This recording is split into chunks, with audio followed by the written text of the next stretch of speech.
Hello, everyone, and welcome to another episode of For the Love of Film, where I talk to a variety of different people about their love of film and how they got into film in the first place. And today I'm joined by the brilliant Charlie Gardiner. Charlie, why don't you introduce yourself? Yeah, hi everyone. So I have been working in the film industry for 7-ish years now. Studied film at university, then went and did a master's in film, and then alongside my professional life, so to speak, I do a bit of film criticism as well, writing for various different outlets, pop up on some YouTube channels, have done a couple of podcasts, and pretty much spend my life talking about film, thinking about film, watching films. So yeah, Mm. that's my love of film. To be honest, that's not a bad way to spend your life, just talking about film. Because you literally last week, you did a thing on Australian radio, didn't you, talking about Good Will Hunting? Yeah, that was a first. I've never done that before. And thankfully, the producer, a friend of mine who asked me to go on, didn't Mm, tell me what the listener numbers were going to be mm, until after I'd done the segment and came off the call. mm. And then he messaged me and he was like, "You just went live to between 300 and 400,000 people." And I was Bloody hell. like, "Okay, well, thanks for telling me after," because I probably would have liked going into that knowing that that many people were listening to me ramble on about a Matt Damon film that I've got a weird obsession with. So, it was good fun. Well, bloody hell! I mean, the most views I get on this channel is like a couple thousand, so that's I can't even begin to imagine doing in that. Yeah, I mean, I didn't know it was happening until after, so it's all good. Okay, I was just rambling on about this I love, but it was yeah, it was a good sort of half an hour. to be honest, if you're gonna do it, Good Will Hunting's probably the best film to do that with. Yeah, there's a lot you can talk about with that film, so Oh yeah. it So I just want to start off by getting to know you a little bit with your taste in film. And I just want to know, what's the most recent film you've seen that absolutely blew you away? It can be an old release, a new release. Just what's the first thing that comes to mind? Well, obviously we're just passing Barbenheimer. That's Mm, happened now, and it was so highly anticipated for all of us. Like everybody was just talking about it like every day leading up to that date. And so mm, I did see Oppenheimer for a second time mm, last week, and I mean it still just blew me away like completely. What a phenomenal achievement that film mm. is. But aside from the obvious, because I feel like a lot of people at this time of this year would say either Barbie or Oppenheimer, Yeah. I actually recently, for the first time, watched LA Confidential last week. A complete blind spot for me. I didn't even really Mm, know anything about it mm, other than some of the cast. mm. That was basically as far as my knowledge went. And I just whacked it on one afternoon and I was just like, oh, wow, this has really gripped me. Like Mm, maybe 20 minutes, half an hour in, I was like, yeah, I'm in for the long haul with this. Like, this mm, is what a great film. And I like films that have like that really intricate plot that really mm, like requires your full attention and like has a big payoff at the end and has all these different characters and storylines that like intertwine with each other. mm, And for me, it doesn't even necessarily matter what's actually happening. It's more just like the way it happens and mm. who's involved and like yeah, and that film just constantly unfolds. Every single scene, every beat just like releases Yeah. something new and it, yeah, I just thought it was amazing. So Mm. I'm glad I can finally tick that one off. I'm so glad you said LA Confidential because even though, like, when you see like best films of the '90s list, it's always in there, but hardly Mm, anyone talks about it nowadays. And I yeah, adore that film. I mean, it's as old as me, which is a bit still weird to say, but yeah, I've always loved that film. I watched it. Oh God, I don't know when the first time I watched it was, but again, like you said, the amount of things going on, the way it perfectly handles three different main characters yeah, that are all interweaving. I yeah, love that film so much. I'm so glad you yeah. And mentioned that.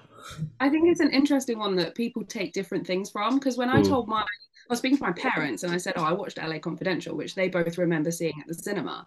And my mm, mum was like, "Oh, that's the one where Guy Pearce is the main character." And I was like, "That's mm. so interesting that you see Guy Pearce as the main character." Because when Yeah. I was watching it, I probably would have put Russell Crowe as the main character because I feel Mm, like the story opens with him. We follow a lot yeah. of his emotional like sort of beats throughout the film, and then it kind of ends with him almost as well. Mm. And so I just thought that was really interesting. So I was like, I wonder if everybody else who watches it sees like the main sort of like vein of the film as something different, which I think is really, yeah, I think that's really interesting. I don't think a lot of films get made like that anymore, really. No, I think because I think the first time I watched it was back when I was like starting to get properly into film, and I think it was both that and Pulp Fiction that made me realize like you can have films where it's not just focused on one specific person or one specific thing. You can have a lot going on at once and still have it work. Yeah. And I do agree that there's a certain type of filmmaking from the 90s that doesn't get made anymore, like that mid-budget sort of thing, like LA Confidential or even Good Will Hunting, um, Yeah. Yeah. where it just feels like that kind of it's we don't get that anymore. And unfortunately, I feel like the 90s was like the peak of filmmaking, and not to say 2000s and recent films have been bad, but there's just feel like a certain personality to it that Yeah. I kind of miss a little bit. Yeah, they're much more sort of stories about people rather than Mm, stories about big things happening.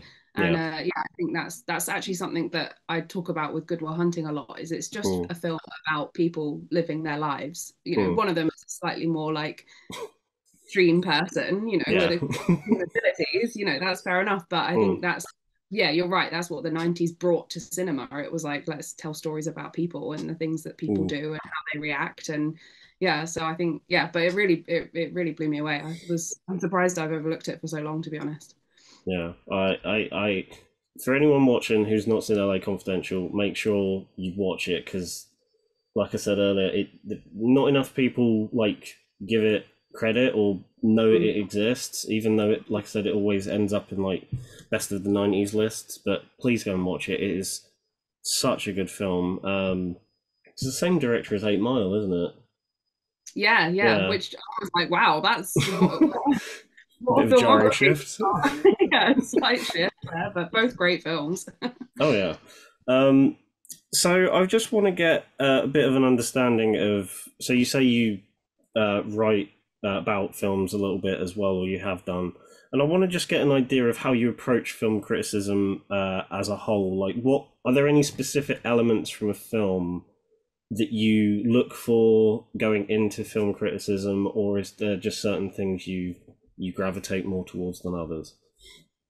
Yeah, it's interesting because I think there's so many people kind of have their thing, don't they? They have the thing Mm. that they look out for. And like for me, I'm an absolute diehard animation fan. So Mm. if I'm looking at an animated film, obviously you look at that so differently to how you would look at a live action. Yeah. But ultimately, for me, I worked in casting for a long time. So Mm. I can't help but be pulled towards performance Mm. and choice as well, like choice of who they get to do what roles and who fits in into which sort of part of the story and part of the film. And I Yeah. think that comes into play in animation as much as it does in live action. There's so many times that I'll be watching. I recently saw the Teenage Mutant Ninja Turtles, Mutant Mm. Mayhem, Yeah. longest title of the year. I saw that recently, and I couldn't help but thinking how genius the voice casting was all the way Mm. through. Like the animation's amazing, the story's great, the music was great, but for me, I Mm. was just sat there thinking that voice is just right. Like it Yeah. just fits so well. And I think that's something that is coming into play a lot more because Mm. I think animation is finally starting to be taken a bit more seriously. Mm. And I think that so yeah, for me the cast is a big part of it. Mm. But I recently made the transition from casting into VFX, which is like the biggest transition you can possibly make in film. I went from like the very birth of a production to like the final final stages.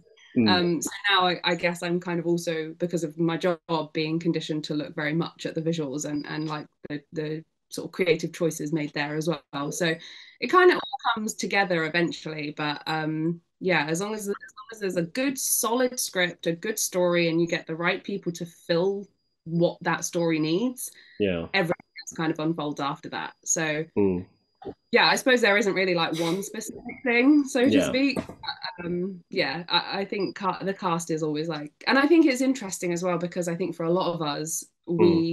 we're drawn to films because of who's in it. Yeah. I think that that's a really sort of like interesting thing. I mean, we do have, I know that we've got a lot of mutual friends that very much based on who's made them, who's Yeah. directed them. But I think for the general sort of cinema audience, Mm. it's very much like I want to see the new Leo film, I want to see the new Meryl Streep film, I Yeah. want to see the new, I don't know, Denzel Washington film, Mm. and that kind of becomes like the big fact selling factor for a lot of people. Mm. So I think as long as that is like the cast is right, Yeah. usually they can pull something together. So that Mm. that's sort of the first thing I notice in a film. It's interesting you mentioned that because I feel like casting is so important, and especially with animation, Mm-hmm. it's something that can like make or break the character because I've not seen it that many times, but occasionally you will see a character and they look a specific way, but then the voice is just completely not fitting that. Yeah. And I feel like that mostly comes in place when you get these animated films. I can't think of any specific ones, but it's the ones where like they've chosen a voice cast of notable names rather than actual talented voice people, Yeah. compared to like something like Teenage Mutant Ninja Turtles Mutant Mayhem. Yeah, that is the full title. Where they casted kids as the Yeah. teenagers because they're Yeah. teenagers, which Yeah. makes so much sense rather than having, I don't know, the first like big, like I don't know, Millie Bobby Brown. Yeah. Just Yeah. it's the Yeah. the biggest youngest actor I could think of. I feel like that kind of comes into play when you get those sorts of animated films where it's just like we're going to put Chris Pratt in this role because it's Chris Pratt and not Yeah. because he fits the role. That being said, Yeah. I thought he did do a good job as Mario for what it was, like all things Yeah, and considered. I think we all had concerns about that. It's Mm, like, okay, what else is Chris Pratt going to be able to do?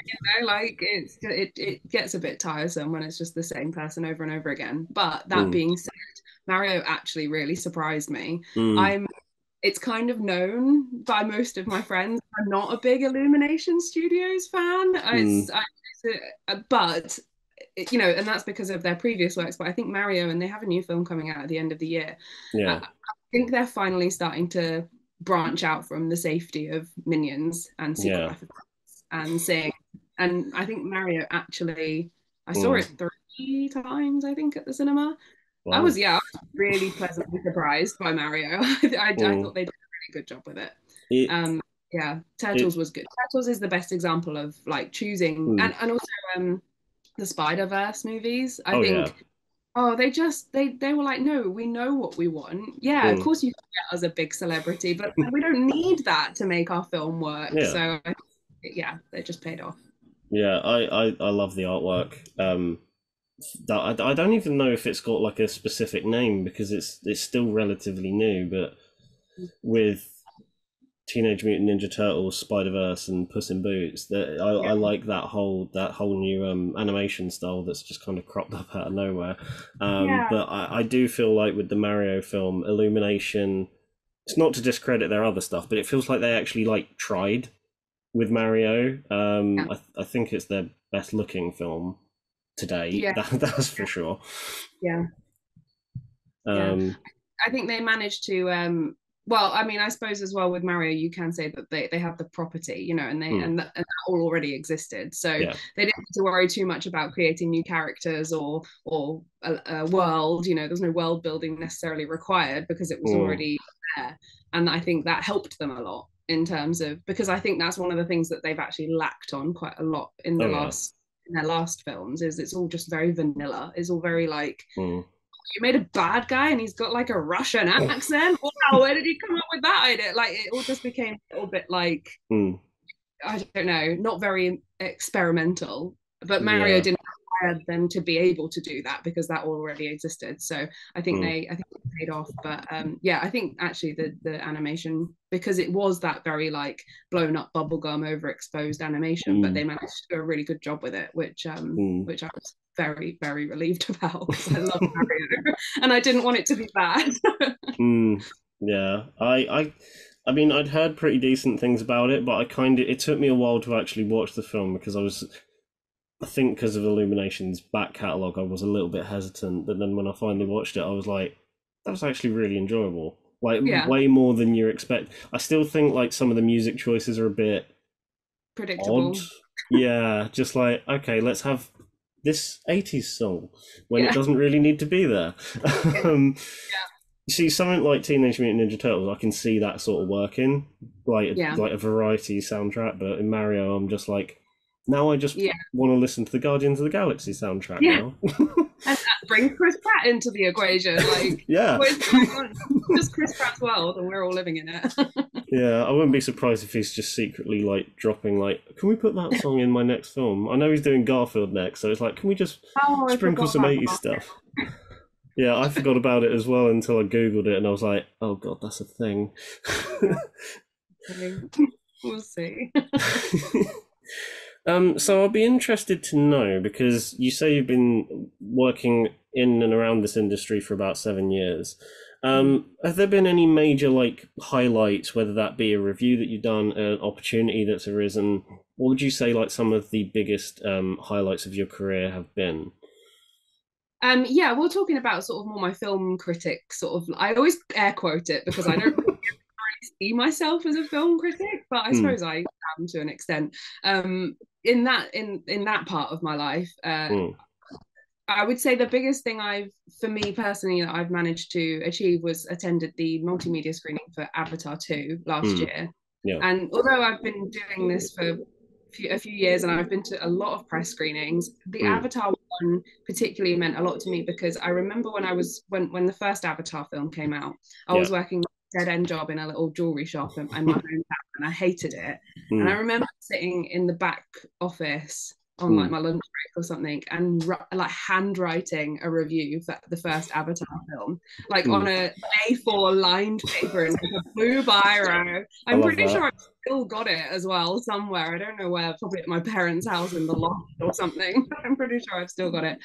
And I don't know, I had kind of quite a reflective moment, I think, when I went to that multimedia screening Mm, for the second one, because I was kind of like, not only does this film mean a lot to me anyway, because the first one is one of my favorite films, yeah. I also have, it kind of made me just stop and think like what I've done in the Mm, time between those two films. And because we all have moments where we feel like we're not getting anywhere, or things, we keep getting too many no's and too many yeah. setbacks.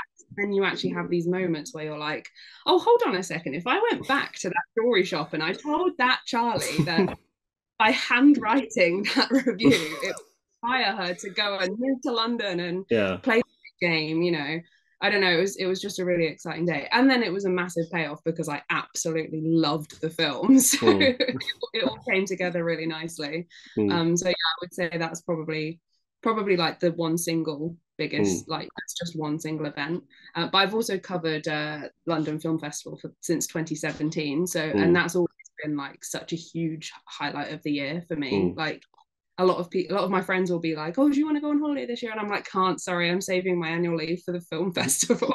And Yeah, that's that is literally relatable. my life. Yeah.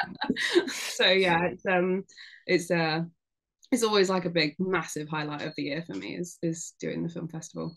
Yeah, that is 100% relatable to because I had a colleague a few months ago ask me like because all of my colleagues tend to take their leave around like August July time. It's like you taking any leave? You going anywhere nice? And I'm like, no, I'm saving it all for October. Yeah, Like kind of ashamedly because I have to then explain myself, but then I'm like, no, yeah. I'm saving it all for that very Sorry, but I reason. need to fit in like 40 films in the space of like 10 days, so I'm gonna need to take that time off. Yeah, you won't understand, but there's a specific time in October where I watch a lot of films, not because I want to, but because I have to. Yeah, yeah. It's an intense list and it's a lot to Mm. fit in. God, it's so much fun. Oh yeah, I've I've been doing the festival since 2018, but I did it for the first time as press last year, which Nice. was it was a bit jarring because I didn't really know many people outside of like the people I knew on YouTube, like Sarah, Stu, Luke, and everyone else. I was like, "Hi, I don't know who you are." um, I did feel like a bit out of my element last year because I was a bit. I just didn't know anyone, but everyone was very welcoming, and especially with the group that's on Twitter. Um, Sorry, X, whatever it's called now.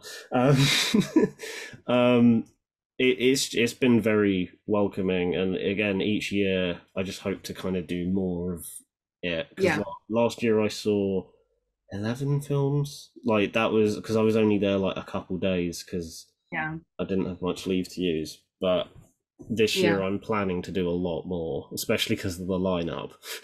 That lineup is insane. Everyone losing their minds over it. It's so Mm. exciting.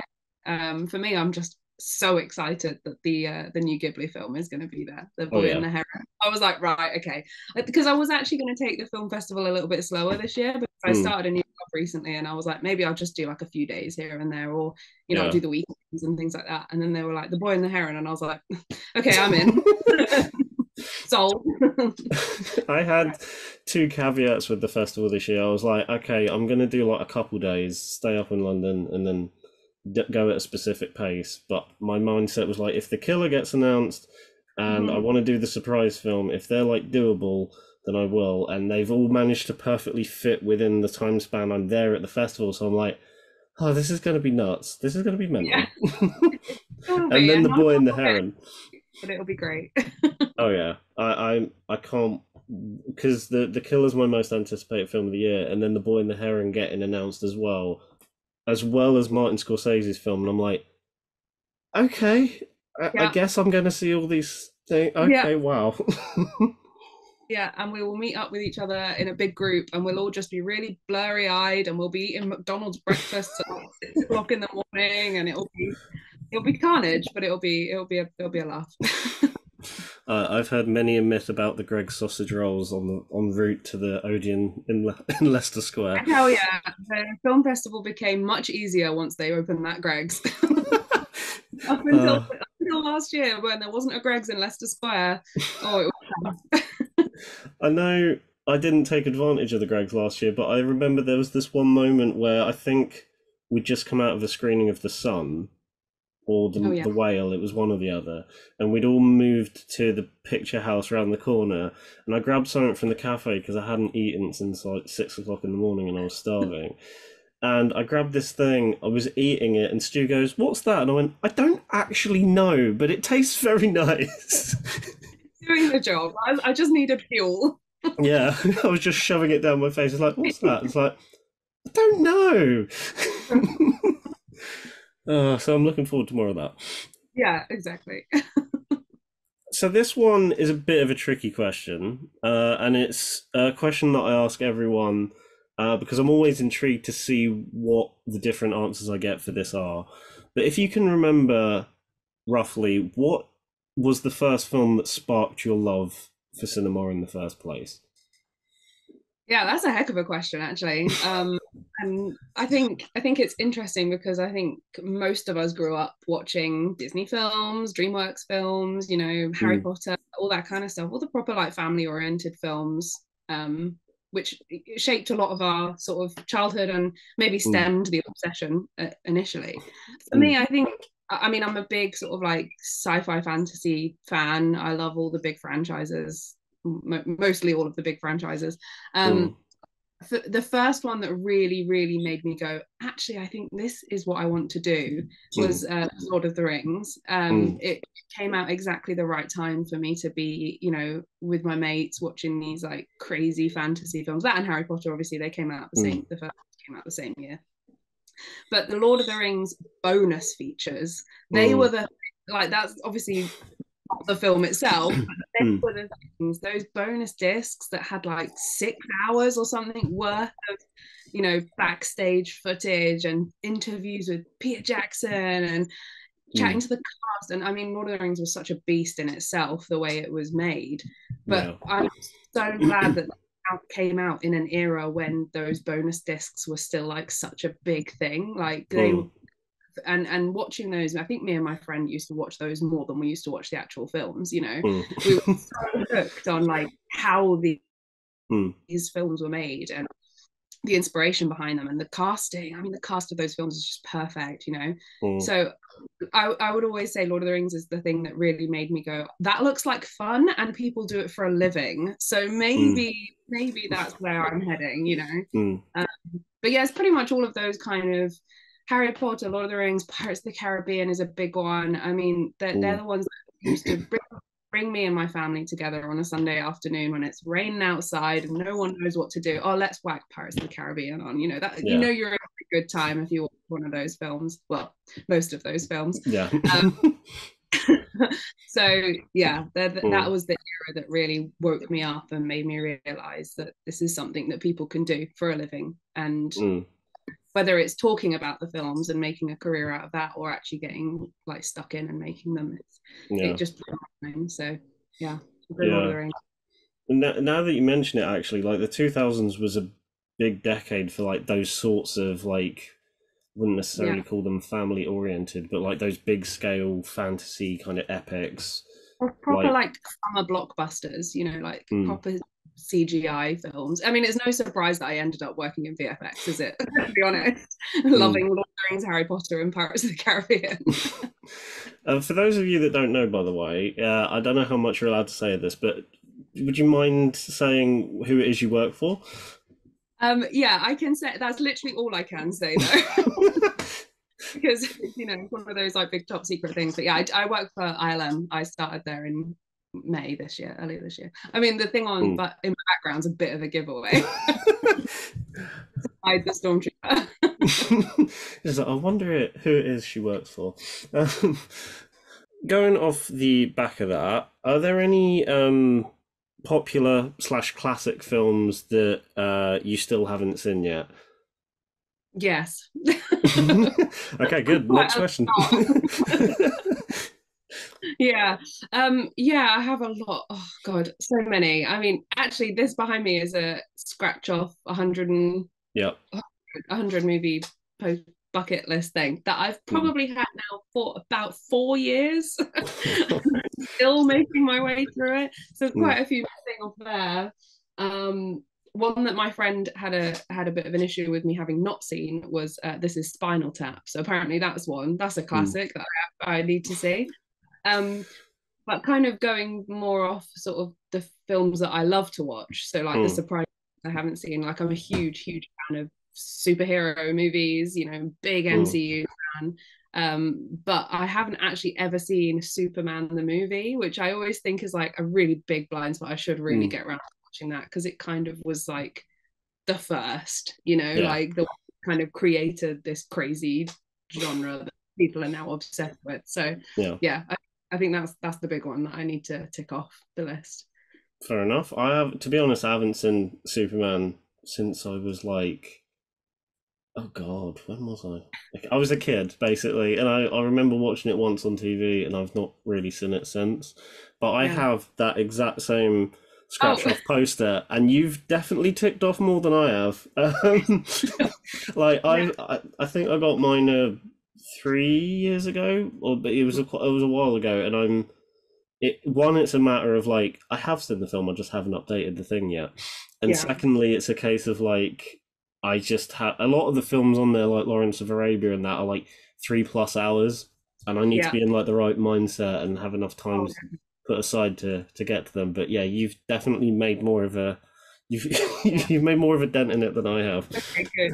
My problem is a lot of them are like not available anywhere. So I'm like, well, Mm, I would love to sit and watch them, but I'm not paying for them. Like I might not like it. So, yeah, I but know there's. Oh, sorry.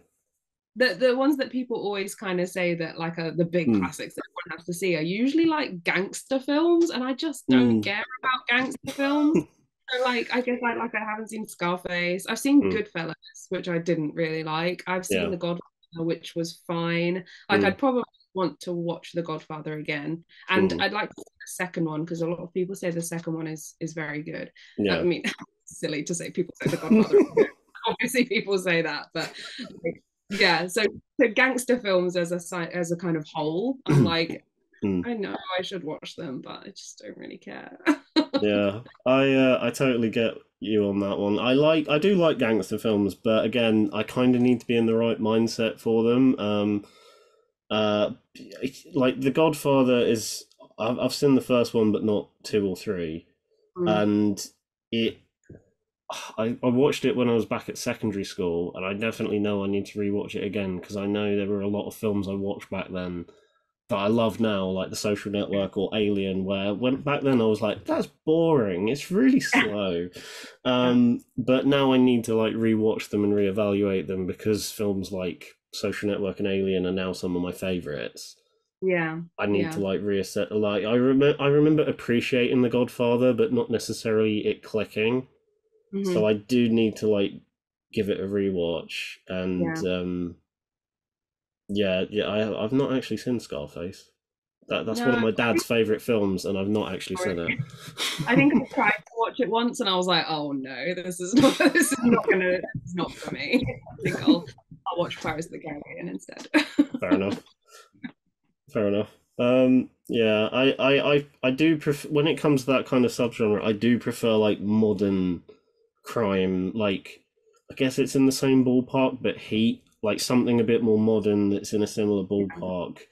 That's a bit more, I guess, palatable is the word. Yeah, Whereas those other ones, like I said, you need to be in the right mind space for them, especially like The Godfather and Scarface, where they're like these big, yeah. huge, very long, slow pieces. Where something like, oh, I can't think of an example. God, The Dark Knight. I guess that's an example. No, it's not. It's terrible. Um, it's inspired by Heat. It's close enough, Yeah, yeah, but something a bit more modern. yeah. Um, Like The you, Departed.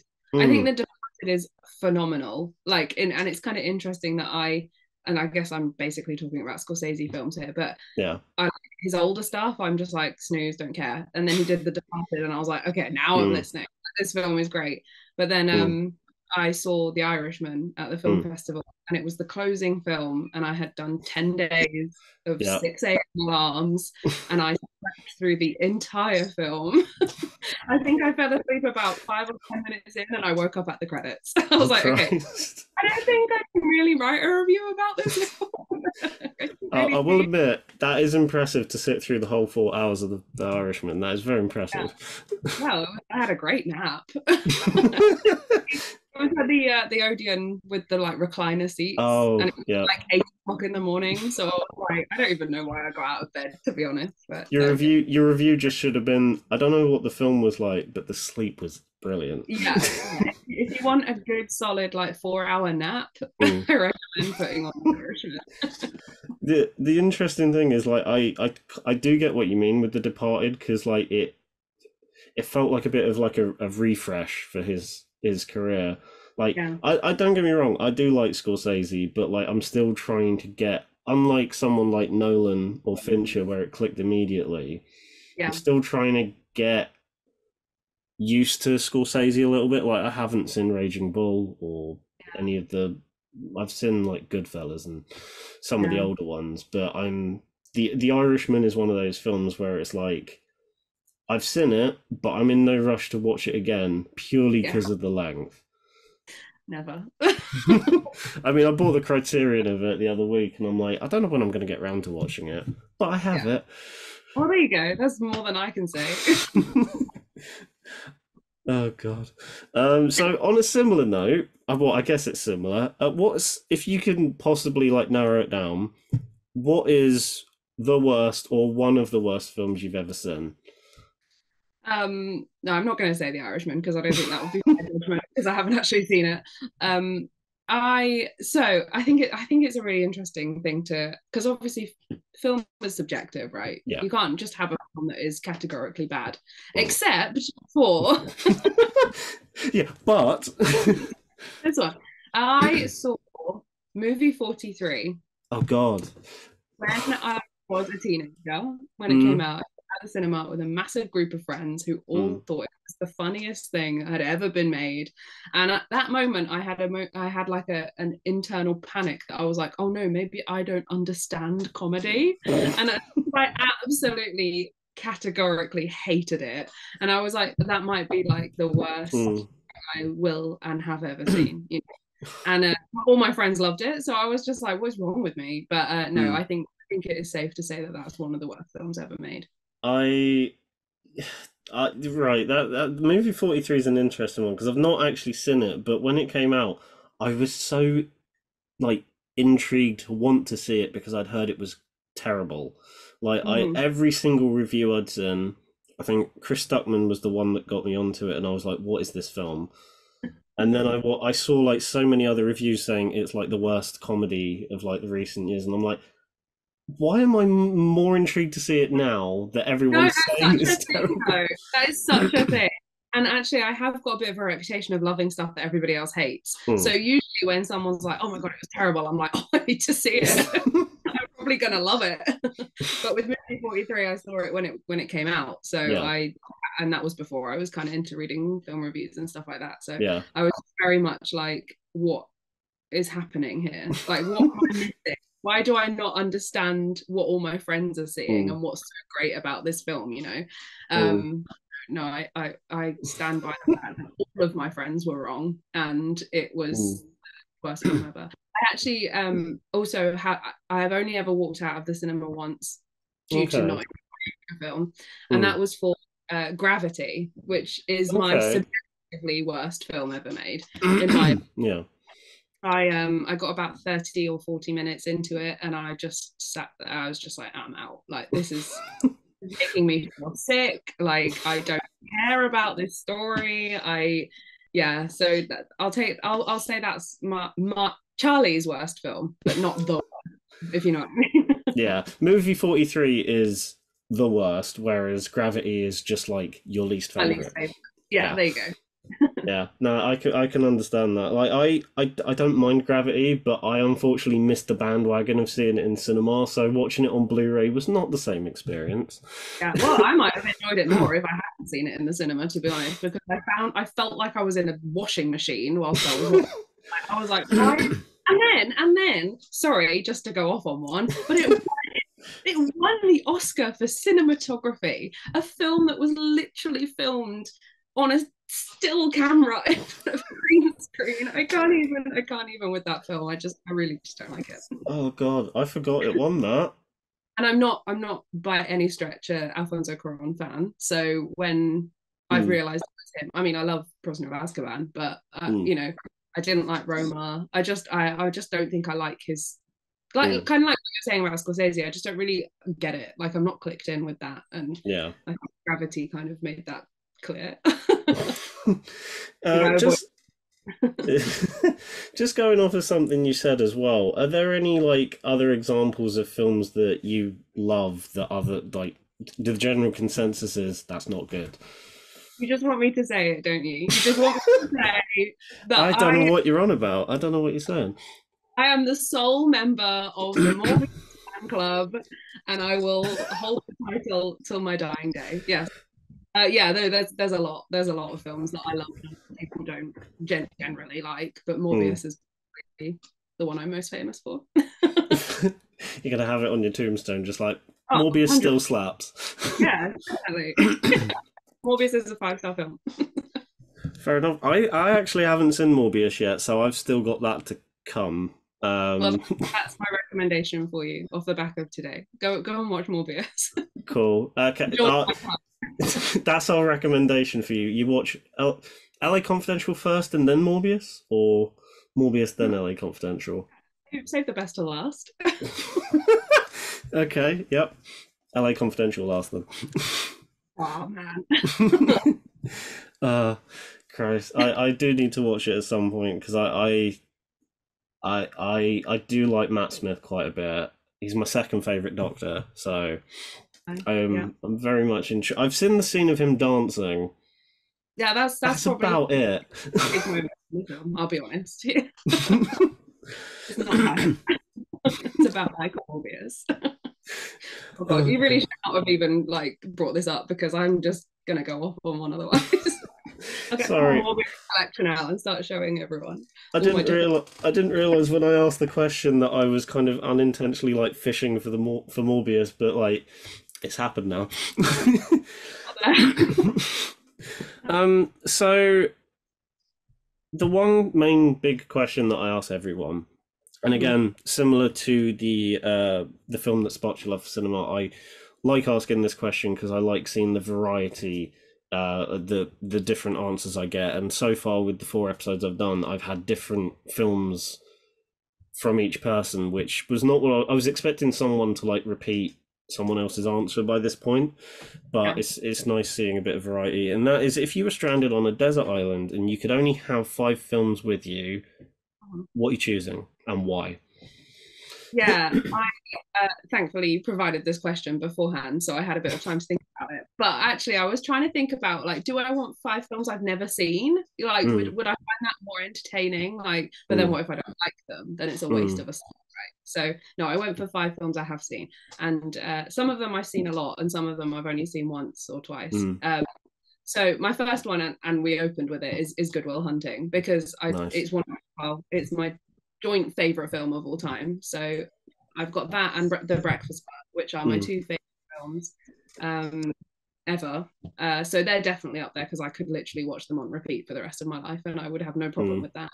Um, I then went for Gone with the Wind because it's important to have a classic in there. Yeah, I think Gone with the Wind has a lot to unpack, so you would have a lot to think about, and you could rewatch it and keep finding new things, and also really long. yeah. So that's a solid, like I think it's like 3.5 hours of entertainment, so that's Mm, good. I then went for my beloved Avengers Endgame because I just nice. don't think I could survive the rest of my life without it. So I was Mm, like, that's my comfort blanket film. mm. And then I wanted to have one in there for my love of animation. And I tried to think of a Disney film, but I can't think of just one because I Yeah. love them all so much. So I went for the very out there choice of the Simpsons movie. That's the best choice of the lot. I don't care. Simpsons movie is brilliant. Whenever anyone's like, I'm sick of these comfort film recommendations, I'm like, you need to watch the Simpsons movie. That will Mm. make you feel instantly better.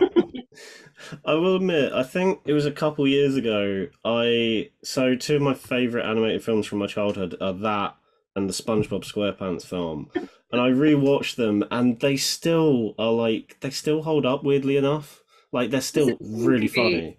is like so underrated. Mm, I will like preach that from the rooftops. Like mm, I think the Simpsons movie is full of some of the best Simpsons gags, mm, and like it's just so. I mean, the animation's a bit weird because they were like, let's try and do something different and like yeah. introduce. Like I don't know if it's CG or I'm not quite sure Mm, what technique. It does look a bit odd in moments, but also yeah. I don't care. Like that just Yeah. doesn't bother me because I'm just like that film is so Mm, funny. Like I full on belly laugh every time I watch it, and I've seen it so mm, many times. So I was just like, yeah, I think like when I'm having the down days on my desert island and I'm missing yeah. like friends and Greg's and all of that, I'll just watch them. That's a brilliant choice. I do agree. Like there a lot of like the iconic like Simpsons jokes. A lot of the ones that immediately come to mind are from the film. Like the bit where Homer's stuck on the ball and chain and he's literally being smacked between a rock and a hard place. Like it's simple, but it's so good. It's so Oh, good. it's great. I might actually just go watch it after we've done this. I I might join you on that one because I love it. Even there's even small lines there's a couple of like animated films from my childhood where I know the Emperor's New Groove back to front dialogue wise. Like I can recite every Yeah. line of that. But there's other animated films like Simpsons and SpongeBob where these small one-off lines get stuck in my head. Like there's a bit where Cletus goes, "I know how you feel. I was tic-tac-toe by a chicken once." Like, and that's just oddly stuck in my head. Just even on Yeah. random days, I'll be like at work and I'm like, okay, yeah, Yeah. that's funny. This is great. I love it so much. Yeah, we used to quote it to each other all the time when I was younger, and it was Mm. just like it really stuck with me. I remember buying it on DVD the day it came out. I was like, Oh. I got my parents like drive me to HMV. I was like, I need to buy the Simpsons movie. Oh, I Now love I have that. the joy of the Simpsons, the whole of the Simpsons being on Disney Plus. So I literally just have it Mm. on all the time. I just love it. Yeah, I used to have some of the DVD box sets, but having it all on Disney Plus is just like I can just watch this whenever I want, like when Yeah, I want, and it's just that yeah, and Family Guy. Like I know Family Guy's a bit hit and miss with some people, but like those are my two comfort shows, and I just yeah. boom straight on. I am. But I'm a proud Simpsons completionist. I have oh watched damn, every single episode. that is Started Plus launched, and I finished it like 2 months ago. That's impressive. That is very impressive. But with some of your other picks, I think the Breakfast Club is a brilliant choice because if you're going to watch something like Gone with the Wind or Good Will Hunting, Breakfast Club or even the Simpsons movie is like the perfect like Yeah, palate cleanser for that because Good Will Hunting is very emotionally draining, and then yeah, Gone with the Wind is like you said 3+ hours. yeah, Breakfast Club is for me one of the most rewatchable films like I've ever seen because I've seen it like 3 or 4 times now, and again it's very quotable. It's just an easy watch, but yet yeah, there's still so much you can take away from it. yeah. Um, and it's one of those rare like 80s films where like it is slightly dated but still hasn't Oh aged yeah, at all. yeah, yeah. It's definitely still relevant. I think it's something that for Mm, young people studying film, I think it's probably one of the mm, most important ones to watch. It mm. really is like the like pinnacle of character study. Oh yeah. There's no frills, there's no Mm, anything other than the people, And yeah. I think for me, it really like opened my eyes to how important a script is. Mm. I mean, he wrote John Hughes is my favorite filmmaker of all time, but he wrote The Breakfast Club in like 13 hours or something. Like he just did it. Like and Wow. that's incredible. Like what an Mm, achievement. And yet it's still one of the most poignant and relatable films that exists. yeah. I think anyone who has any interest in film, I think it should be on every list really. Mm, That it's like must sees for film fans or film students. mm. I didn't know he did the script in like 13 hours, and someone who's currently trying to write a short film script and has been at it for months. That's impressive. That is very impressive. Um, Incredible. He was so incredibly talented in mm, script writing, and I mean he wrote things people wouldn't even know he wrote. yeah. He was so good at it. He was a much better script writer than he was director. I mean, I'm Mm, glad he did direct. I'm glad he took a lot of his own ideas and put them yeah. on screen. If we could have had more scripts from him, I mean, God knows what we Mm, would have. He was incredible. yeah. He's one of those writers where it's just like you said, there are certain films that you look at and it's like, yeah, I know he did Home Alone and I know he did Breakfast Club, but then there's other films where it's like, I didn't know that was him, and I'm grateful for knowing that was him because Yeah, it just 9 out of 10 times they end up being as great as the ones yeah, I just mentioned. yeah, Um, and I did on the topic of the Breakfast Club, I genuinely think that and 12 Angry Men are like two of the best examples of what you can do in just one single place in a oh yeah. single location. Yeah, incredible. And I find with those films that are set in just one location, they Hmm. tend to be play adaptations. That's a very common trope with that style. But the beauty of The Breakfast Club, I'm not sure about 12 Angry Men, but the beauty of The Breakfast Club is it was written intentionally to only be set in one location. Yeah. And like with plays, it's different because you have the restrictions, but Hmm. when they get transferred onto screen, sometimes I find it a bit jarring. I'm like, but why are they only there? Like Yeah. that doesn't really matter. But with the Hmm. Breakfast Club, it's important that they're only there. Obviously, they're in detention, so they're not Yeah. allowed to leave. The whole point. But Hmm. I just think it's genius. It's so clever. Yeah. No, as far as I'm aware, I might be completely wrong, but I'm pretty sure 12 Angry Men is based off a Mm, play. It's either mm, that or then they made a play out of it. But right. that is another good example of like they're in a room, but they've got a reason to be there because they got to figure out like as a jury if he's innocent or guilty. And then with the Breakfast Club, they're there, they're stuck there because it's detention. And Yeah, I single location films get a bit of a bad rap for some reason. I love them yeah, because it's just seeing what the writer and the filmmaker can do with very limited yeah, stuff. yeah. Like bringing him back into the fray is David Fincher's Panic Room. Like, Oh not yeah, many people mention it as one of their best, his best, but I love it because it just does so much with a single like apartment. yeah. Plus the performances in that film are brilliant, That and it's is a got Jared Leto in it as well. Oh, it has. Okay, because I Yeah, haven't seen that's a blind spot for me. So okay, I need yeah. desperately. I didn't. He's a rather minor character, but if you want to see Jared Leto with dreadlocks, Panic Always Room gives you that. doesn't want to see that. Yeah, I have to watch it. So one last question that just generally curious to hear what you say about this is that what other films are coming out this year that you're generally excited for or looking forward Well, to? my most anticipated film of the year is now coming out in March, so I guess we can strike Oh Dune yeah. 2 to the shame. Yep. I'm very, very excited for the Marvels. Mm, I've heard great things about it, and I think it's going to be really exciting. I loved Ms. Marvel series. yeah. Um, so yeah, I'm excited for that.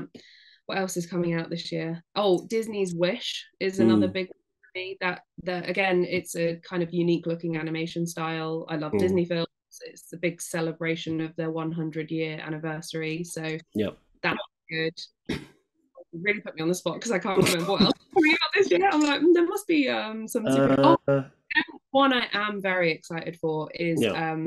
The Creator. I have seen a lot of trailers for Yep. it. I'm a big Ryan Johnson fan, and I think it looks Gareth really. Edwards. Oh, yeah. I knew I was going to get that wrong as well. As soon as I started thinking, I was like, I'm pretty sure I just said that wrong. I'm a big Gareth Edwards. Yeah, just retake it. Just. I really like Star Wars films. Mm. But yeah, no, I'm excited for The Creator. I think it looks great. Whoever it's made by. Yeah, I'm glad you mentioned the creator because I've loved, like, despite what people say about the 2014 Godzilla film, I love everything Gareth Edwards has done.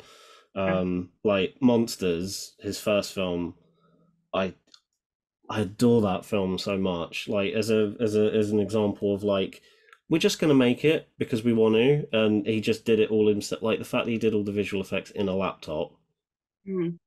is impressive, and the creator feels like he's going back to his roots a little bit on a Yeah, bigger scale, yeah, and I'm yeah, all for that.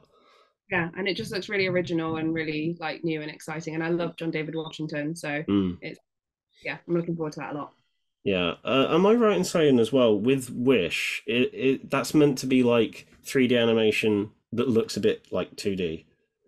I think so. Yeah, I Mm. think it's they kind of pitched it as like the first hand drawn animated film since Princess and the Frog, but Yeah. now looking at it, I'm thinking maybe it was like a hybrid of both like Mm. styles. Yeah. But to be fair, they haven't actually shown us a huge amount of it yet. So, Mm. um, but I'm just very excited about it. It looks quite old school Disney. It looks like princesses and magic and songs and Chris Pine playing the villain. Like I'm here for that. Yeah, I think it'll be quite nice to see it. Yeah, I'm intrigued by Wish purely because I don't really know much about it, and they have I think all they've released is like a teaser image, and that's kind of about it.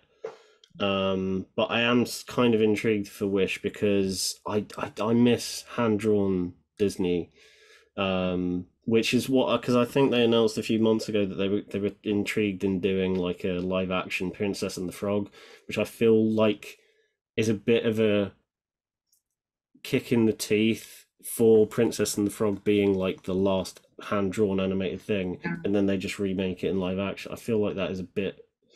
It's Um, like with all their films at the moment, they're just everything's getting the reimagined, as they like to call it, yeah, live action treatment, and some of them have paid off. I mean, I was very much in the I hate them all camp for a long time, but yeah, actually there are a few that I do really enjoy. There's a lot mm, I don't enjoy, but mm, I really liked The Little Mermaid. I am a big fan of Pete's Dragon. mm, I really liked Kenneth Branagh's Cinderella. So I think mm. there is space for it, but I just don't think that they all need to be done.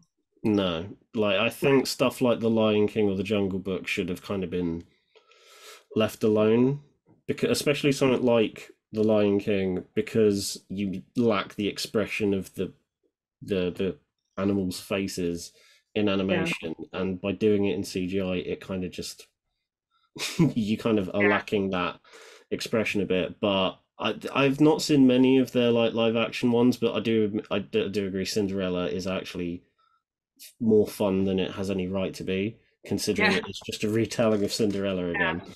definitely. I mean, if you haven't seen it, and most people haven't, so I wouldn't judge you, but if you haven't seen Pete's Dragon, Mm, it's directed by David Lowery, who mm, I'm a big fan of. And it's, I mean, the original Pete's Dragon isn't quite as beloved as a lot of the other ones that Mm, have been remade, but it's a really really beautiful film, and the visual effects are incredible, and the performances are great, and the mm, music is great. And I think David Lowery is a brilliant filmmaker, so mm. I recommend that one. Yeah, Pete's Dragon's a weird one because, like, the original anyway, because it kind of came out during like the Bedknobs and Broomsticks kind of. Yeah, That's one I'm surprised they haven't made yet either. Is Bedknobs? yeah, that's true. Yeah, maybe. I mean, give it time. Yeah, it's bound to happen. I mean, they're remaking Moana after like 5 years of it being made, so I It's wouldn't be surprised what they do next. So with all that being said, Charlie, this now's your time to just promote. Where can people find you? Where can they find you on the internet? on the World Wide Web. On the World I Wide Web. Yeah, you can find me on Twitter. I think my handle is at Charlie's FOW, which stands for Charlie's Funny Old World. It's a whole Mm. like rebrand I did that doesn't really make a lot of sense. But yeah, mostly, I mean, I said Twitter, but obviously I mean X. Oh yeah. I'm on there a lot. Mm. I tweet a load of rubbish most of the time, but yeah, you can find me on there. And then I'm on Instagram as well, but I can't remember what my handle is, so you have to just You know what? For a long period of time, I thought your handle was Charlie's Flow, and I'm like, I guess Oh that. no! And I'm like, what? Okay, what's she referring to? Okay, Why is it? I'll put it out there for everyone who doesn't know. My blog is called Old World, which is a quote from Pirates of the Caribbean. Mm. Uh, and then I was like, but it doesn't have my name in it, so I changed it to Charlie's Funny Old World. But then that was a really long Twitter handle, so I was like, oh god, this is I can't. I quit. I quit. I don't know how to fix it. Well, thankfully, all of the correct links with the correct spellings will be down in the description below. Her Twitter, Instagram, even a link to the blog as well. Yeah. So yeah, that was another episode of For the Love of Film. Charlie, it's been fantastic talking to you. And yeah, I will see you all in the next one. Bye.